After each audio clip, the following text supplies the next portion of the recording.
What's up everyone, and welcome back to more Reddit stories about entitled people, Karens, and all that kind of stuff. So as usual, be sure to subscribe if you haven't yet for more Reddit content, and let's get into today's stories.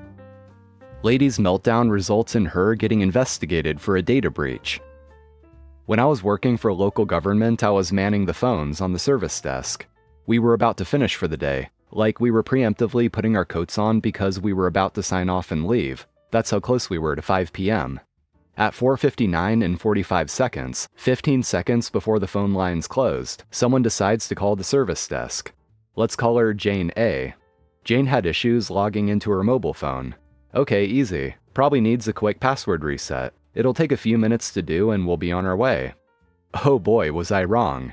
She decided that this was my fault, demanded to talk to the mobiles guy who had already left for the day at 4 p.m., and that was also my fault.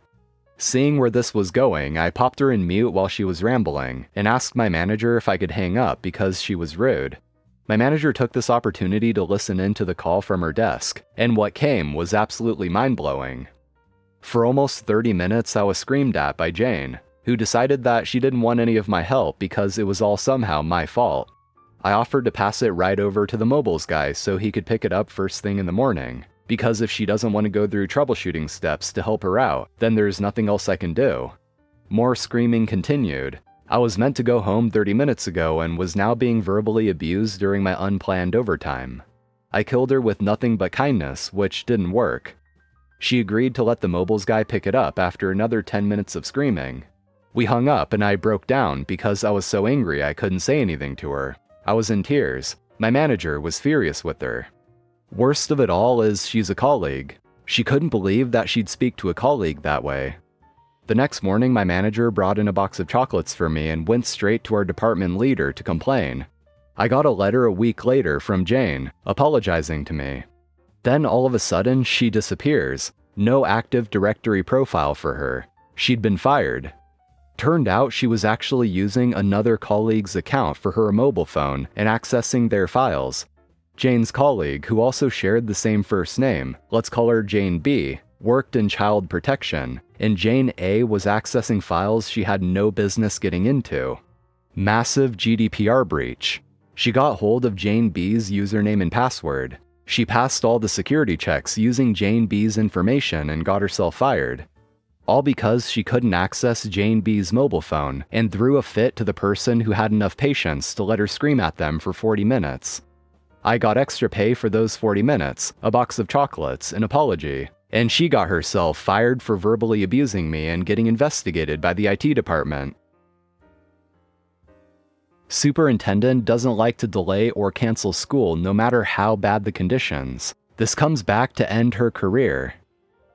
Both my children attended elementary school in the northern Midwest. As you can imagine, it snowed. A lot. Even with all the snow removal infrastructure, when a particularly heavy storm came along, the town just couldn't keep up with it, and the buses couldn't run. For decades, the school district dealt with this by having 5 snow days built into the calendar. If they had more than 5 snow days, the kids would go an extra day or days at the end of the year. For years, the system worked and no one ever complained, except the occasional child that had to attend a couple extra days in June. Well, all good things must eventually come to an end. The old mild-mannered super retired. A new super took his place. She was young, aggressive, and almost immediately reviled by everyone in the district. Let's call her Sue, because that's what we ultimately did to her. Sue came right out of corporate America. I don't know how she got it in her head that she wanted to run a school district, but she did. She was so inexperienced that the school board had to give her a waiver to work in our district before she could even show up for work. When the year started, Sue went on a power trip that made everyone's head spin. She slashed hours for support staff, barred children from repeating a grade without her personal approval. What? Cracked down on teachers taking sick time, until the union pointed out that she was violating the CBA by doing that. Backed off a little, but vowed to go after any staff taking sick time. Stopped the weekly trip to the fitness center by the special needs class. She was like a cartoon villain. But what's important to the story, she ended the decades-old snow day system. Took the days right out of the calendar and said we wouldn't be needing them, as she was cracking down on snow days. Here's how snow days work. The transportation department keeps an eye on the roads. If they are unsafe, or even if they are safe but the forecast is looking crazy for later, they tell the super they can't safely run the buses. The super then cancels school. It's really supposed to be the transportation department's call.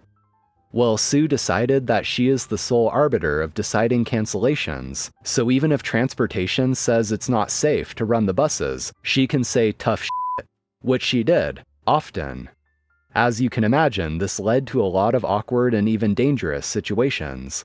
Buses not being able to access rural roads, buses running an hour late, buses running their entire route completely empty because no sane parent would send their kids to school in a whiteout blizzard. For 2 years, we parents tolerated this dumb f***ery, but needless to say, we were frustrated. We tried going through the proper channels, contacting the transportation department, writing to the school board. We even wrote a collective letter to Sue personally, who, if the rumor is true, spit on our letter and tossed it in the bin. Though we did get a nice message on the school department website about how they're always thinking about the safety of the students, so that's nice, I guess. Things finally boiled over the winter of that second year. A bus went off the road. Though my kids were not on it, it shook me up. There were numerous complaints on the school's Facebook from scared and disgruntled parents. 2 years of being the only district open in the county during storms was getting on everyone's nerves. My sister-in-law is a criminal defense attorney. I am a disability advocate with a state agency, so while I'm not an expert on the law like my sister-in-law, I tend to know my way around. We met for dinner and decided that if and when the inevitable tragedy happened, we would sue. We met a couple more times to work on our game plan.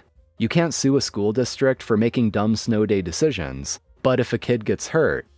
The day finally came in the late autumn of the 3rd year of Sue. We had a big storm roll through in the early morning hours. Not cold enough to snow or freeze, thankfully, but extremely windy. Most of the county lost power, including the schools.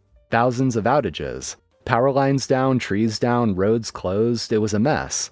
All the districts in the county closed. All, of course, except ours. Sue was never one to turn down a chance at a power trip. She ordered the schools to stay open. It was a disaster.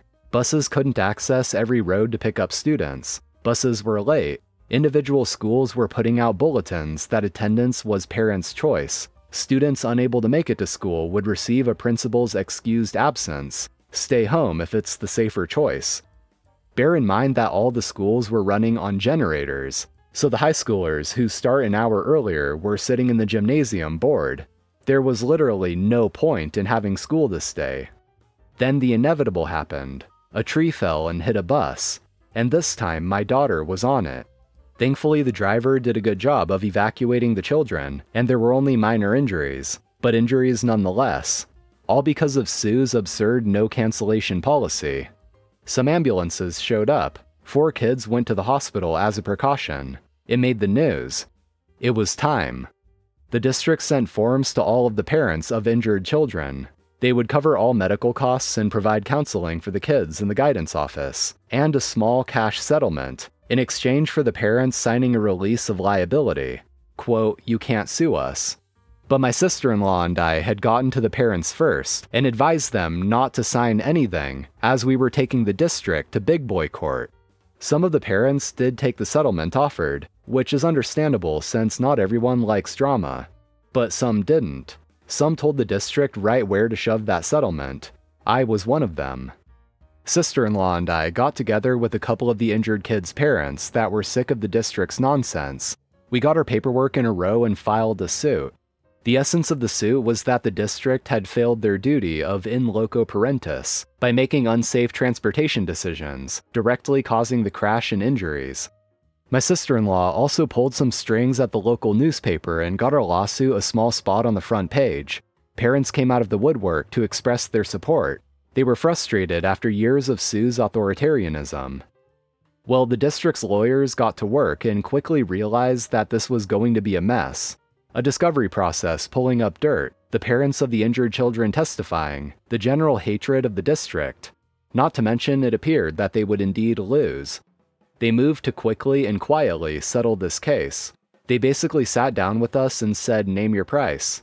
And while I cannot discuss the details of the settlement, let's just say that all injured parties were made whole. Also, the district changed their cancellation policy immediately. Now if there was even a hint of snow or icky weather, they canceled. A welcome change of pace. As for Sue, she became very quiet. She used to spend all day sending aggressive emails about her policies. Now hardly a peep. All she did the rest of the year was fill the seat. As summer approached at the end of the year, Sue announced her resignation. She was leaving to, quote, pursue other interests. We think she was asked to resign. She was replaced by a superintendent who was much nicer. He rolled back all of Sue's power-trippy policies. Going to invite unwanted guests to our wedding after we already said no? Watch this. This was a few years back, but still a goodie. I wasn't on speaking terms with one of my brothers, and for good reason. He tried to start a fist fight with my now husband, and his wife threatened to shoot me. At the time, we were engaged, and I made it clear to both my brother and the rest of the family he wasn't invited to the wedding.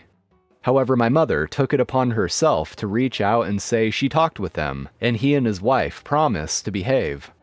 I reminded her he was absolutely not invited. She had no right to do that, and she needed to call him back and make that known. Her response? But he's your brother, and to think of the family. To make matters worse, we were receiving a lot of pressure to pay for an open bar, and we don't even drink ourselves, as well as pay for a bigger venue even though we wanted a small and more intimate wedding. Where was this pressure coming from? Why, none other than my alcoholic mother who wanted to invite a bunch of relatives I've never met and take advantage of an open bar. Now here comes the fun part. I was at my wit's end with all this family drama.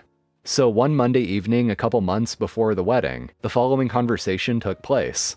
"What are you doing tomorrow?" I ask. "Hanging out with you. Why?" said my now husband. "Want to get married?" I said. "Are you serious?" "Hell yeah." And we did. We eloped with just us and a couple of friends that offered to officiate the wedding that Tuesday evening. We saved thousands upon thousands of dollars, didn't have to deal with all that drama, and had our small and intimate wedding that we wanted. Honestly, I wish we had done this to begin with. However, my mother lost her shit. Posted all over Facebook seeking pity about not being at her daughter's wedding, and how could I do that to her, etc, etc. Funny how she didn't mention any of the above details in her post, and made it all about her once, and woe is me. Even more funny is we would have had the wedding if she would have respected our decisions. So no, you don't get to invite unwanted guests, make demands, or get to go to our wedding. Anyway, that's going to be it for today. Thank you for watching, I appreciate it. If you enjoyed, be sure to drop a like and hit that subscribe button as well for more Reddit stories. So I'm out of here, take care, and I'll see you next time.